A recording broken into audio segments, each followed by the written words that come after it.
አመሰግናለሁኝ አብዮት እንደምናመሽታችኋል ተመልካቾቻችን እንግዲህ እንደሚታወቀው 1446ኛው የሮመዳን ወር ላይ ነው የምንገኘው ይህ ወር ደግሞ በህዝበ ሙስሊሙ ዘንድ ታላቅ ጾም የተጀመረበት ወይም የተያዘበት ወር ነው ይህም ጾም እንግዲህ እየተገባደደ የሚገኝበት እንደመሆኑ 22ኛው ምሽት ላይ ነው የምንገኘው በዚህ 22ኛ ምሽት ላይ ደግሞ የአፍጥር ስነ ስርዓት እየተካሄደ ነው የሚገኘው የአፍጥር ስነ ስርዓቱ እየተካሄደ የሚገኘው በኮልፌ ቀራኒዮ ክፍለ ከተማ ነው ማለት ነው በዚህ በኮልፌ ቀራኒዮ ባዘጋጀው የአፍጥር ስነ ስርዓት ላይ ከ500 በላይ የሚሆኑ የእምነቱ ተከታዮችና እንዲሁም ጥሪ የተደረገላቸው የሃይማኖት አባቶች እንዲሁም የከተማ አስተዳደሩ የተለያዩ ኃላፊዎች እየተሳተፉበት ነው የሚገኘው ይህ ወር እንደሚታወቀው እንግዲህ የእዝነት የመተሳሰብ የመረዳዳት የፍቅር ወር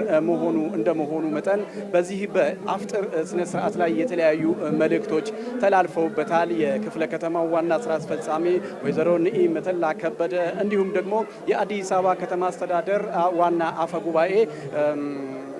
ይቅርታ ወይዘሮ ዋና አፈ ጉባኤ ወይዘሮ ቡዜና አልከድርን ጨምሮ ሌሎች የተለያዩ ኃላፊዎች መልእክትን ያስተላለፉበት ሁኔታ ነበር ማለት ነው መልእክታቸውም ወሩን ተምሳሌት ያደረገ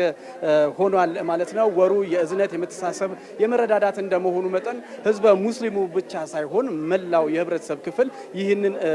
ወር ተምሳሌት በማድረግ የመተሳሰብ የመተዛዘንና የመተባበር ባህሪውን አጠናክሮ እንዲቀጥል ያሳሰቡበት መልእክት ተላልፏል ማለት ነው እንግዲህ እንደሚታወቀው ይህ የጾም ወቅት ከተጀመረበት ጊዜ ጀምሮ በበርካታ ስፍራዎች የተለያዩ የአፍጥር ስነ ስርዓቶች ወይም ደግሞ መርሃ ግብሮች ሲካሄዱ ቆይተዋል ማለት ነው ይሄኛውም እንግዲህ በዚህ ክፍለ ከተማ